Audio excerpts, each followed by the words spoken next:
Eh bien, bonjour à toutes et à tous, on se retrouve aujourd'hui pour une nouvelle review de Eden Zero et de son chapitre 6. Mais, avant de commencer cette review, eh bien, je tiens à te dire que la vidéo va contenir du spoil. Du coup, si t'as pas lu le scan, eh bien, je te conseille fortement d'aller le lire et d'en revenir ensuite sur la vidéo.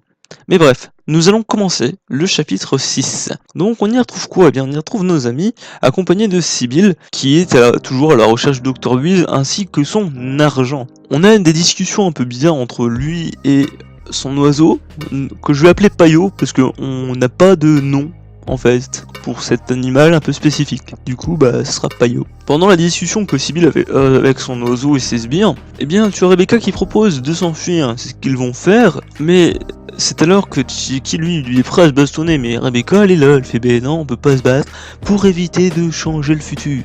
Et donc ils vont s'enfuir. Malheureusement, eh bien les poursuivants vont pas se laisser faire, enfin ils vont pas les laisser du moins s'enfuir. Et c'est alors qu'ils vont commencer à tirer avec leur armement, enfin tu comprends le bail si t'as lu le scan. Enfin bref, tu as donc des tirs, des explosions, des tout et n'importe quoi qui fuse, tu vois tous les trajectoires, mais bref. C'est alors que Sibyl finit par les rattraper et utilise son mecha et va donner un coup de poing, et c'est alors qu'on va avoir une nouvelle capacité de Chiki avec son éther de gravité, je te rappelle, hein. Et donc le coup de poing est apparemment tellement fort qu'il arrive à détruire le robot de Sibyl, et Payo semble lui dire quelque chose à ce Sibyl, et donc lui va répondre d'une manière pour se défendre, quoi. Il va lui faire fait je sais, pas la peine d'être aussi vulgaire.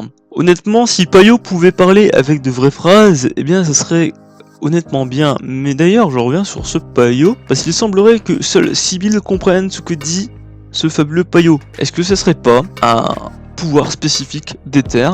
Genre, je sais pas, enfin, je pense qu'il y a un petit truc comme ça, je sais pas. Ce Payo, en fait, il est assez bizarre, puisque seul Sibyl peut le comprendre. Du coup, voilà quoi. Genre, si tu tranches la part en deux, pour moi il y a un truc avec l'éther, donc l'éther avait peut-être existé mais n'était pas dévoilé au grand public, enfin bref, je sais pas. D'ailleurs, Sibyl, suite à cet échec de combat, il va également dire que il est sûr qu'il reviendra. Du coup il parle de Chiki. Je pense que en fait Sibyl a été impressionné de cette force et veut du coup le raffronter une nouvelle fois, mais de toute façon c'est pareil, on est qu'au début, du coup ce sera pas un ennemi si puissant que ça. Et là on a une superbe transition que je viens de remarquer, mais depuis le début de Eden Zero. Pour marquer une transition, ils sont obligés d'aller faire un tour dans un bar ou dans un restaurant. Mashima, qu'est-ce que t'as avec les bars ou les restos pour faire une putain de transition comme ça? Honnêtement, toutes les transitions, les amis, ont été faites dans un restaurant. Ils se sont barrés, ils sont restés dans un restaurant. Ils sont arrivés à Blue Garden, ils se sont fait clasher par la guilde, ils ont été dans un restaurant.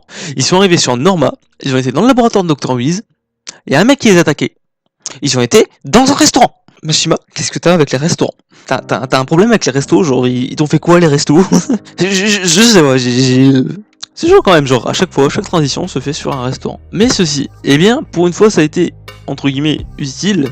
Parce que avant, je trouvais que c'était bien, mais pas tant que ça en fait. Genre, une fois, c'était ok, c'était cool, mais limite à chaque fois qu'on va apprendre un truc super, ça va se passer dans un restaurant limite. Enfin, pour l'instant, c'est de ce que je vois dans les débuts de Eden Zero. À chaque transition, quasiment, t'as un truc qui se passe dans un restaurant, t'as une idée qui sort géniale. Mais pourquoi que dans les restaurants en fait? Genre, ils peuvent pas en discuter ailleurs, genre, je sais pas.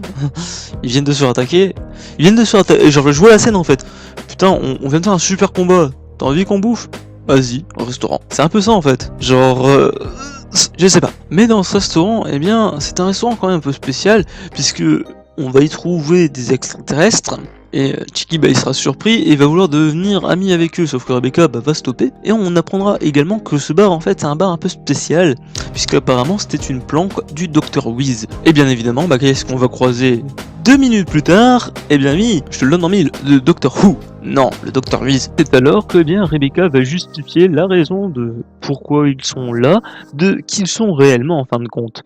Enfin bref, tu comprends le délire. Mais suite à cela, eh bien on a quoi? Eh bien on a Chiki qui se demande ce que contient la mallette. Wiz, d'ailleurs qui semble tenir à cette mallette, eh bien il va lui demander de ne pas y toucher. Et c'est alors que Chiki il va nous en apprendre un peu plus sur Grande Ballon. On disait que que ceux qui volaient, eh bien on les appelait des fiefs. Du coup attends, les voleurs on les caractérise de fiefs. Tu me rappelles la traduction de fief en anglais? C'est voleur.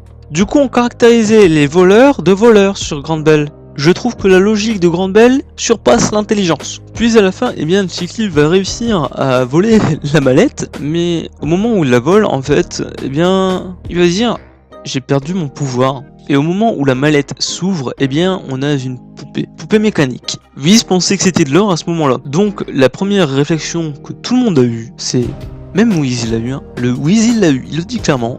C'est quoi ça? Tout le monde a eu la même réflexion, tout le monde. Du coup, c'est quoi cette poupée? Et donc, l'argent que notre chère et tendre Sibyl tenait, en fin de compte, c'était cette poupée. Est-ce qu'il comptait la revendre pour effectivement se faire de la thune? Et quelle fonction a cette poupée? Parce que bon, elle est un peu robotisée. Et tu as notre Sibyl qui tenait. Du coup, eh bien, comment ça se fait que dans cette mallette, il n'y a pas de l'argent mais une poupée? Est-ce que en fait c'est un trafic? Est-ce que c'est une arme? Ouais, c'est un truc du genre. Eh bien, il y a plusieurs possibilités à cela. Malheureusement, on peut en déduire ce qu'on veut encore une fois, puisque ce ne sont que les débuts. Et là sera l'un des premiers mystères, je pense. Enfin, du moins pour cet arc de qu'est-ce que c'est cette poupée? Quel pouvoir elle a aussi également? Mais enfin, voilà, j'ai du mal à comprendre en fait où va nous amener du coup cette poupée. Parce que bon, on n'a pas réellement de réel savoir sur ce que cette poupée contenait, enfin, a le pouvoir. Après, comment que c'est?